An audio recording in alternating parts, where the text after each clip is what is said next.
Have you ever tried to do a good deed and it backfired? Your heart and actions were in the right place, but others misunderstood and you were left hurt. You know what? We're going to find out today how Jesus dealt with that in part 10 of our devotional series, March to the Cross.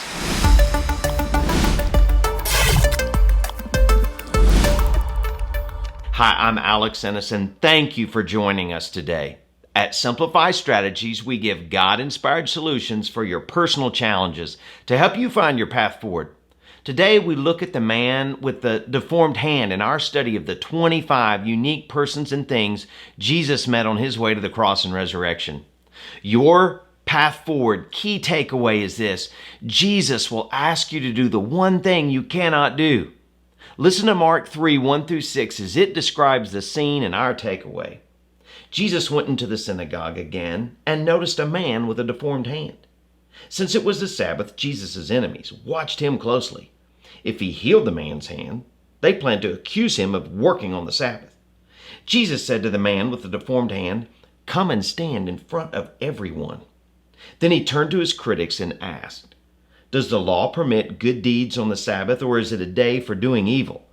Is this a day to save life or to destroy it?" But they wouldn't answer him. He looked around at them angrily and was deeply saddened by their hard hearts. Then he said to the man, "Hold out your hand." So the man held out his hand and it was restored. At once, the Pharisees went away and met with the supporters of Herod to plot how to kill Jesus.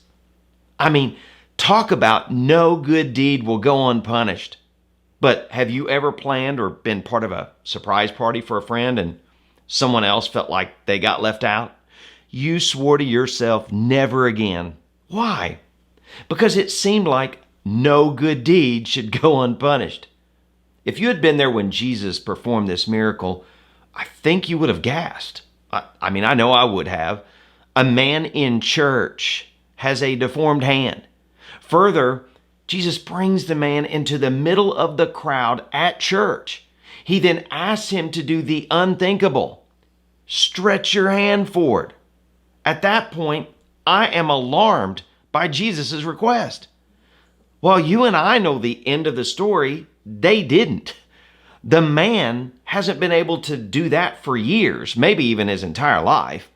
Why would Jesus embarrass the man and put him in a position of failure? It seems cruel and heartless. It seems unfair or even insensitive.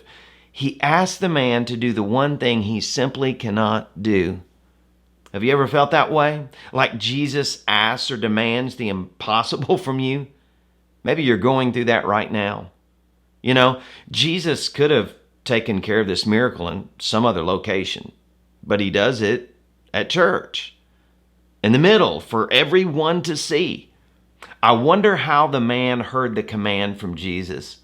Did he doubt? Did he want to give an excuse? Did he want to explain how he's tried to stretch out his arm to no avail for years, decades, or even his life? What about you? Where is Jesus challenging you? What's the area in which Jesus is asking you to stretch forward your withered arm? You know, it may seem counterintuitive, but the good deed Jesus may be doing is making you stretch out your withered hand. You may even feel angry at him for doing so, but it's likely his good deed toward you. For me personally, it's in risking and bringing these devotionals and podcasts to you. This isn't something that's been a part of my ministry. It definitely takes me out of my comfort zone and makes me lean on and into Jesus. If I wasn't at least somewhat confident he was asking me to hold out my hand with these, I wouldn't do it. Cameras can be unkind, or if I'm honest, reveal our idiosyncrasies that we promise ourselves just don't exist. And who of us likes to hear a recording of our own voice?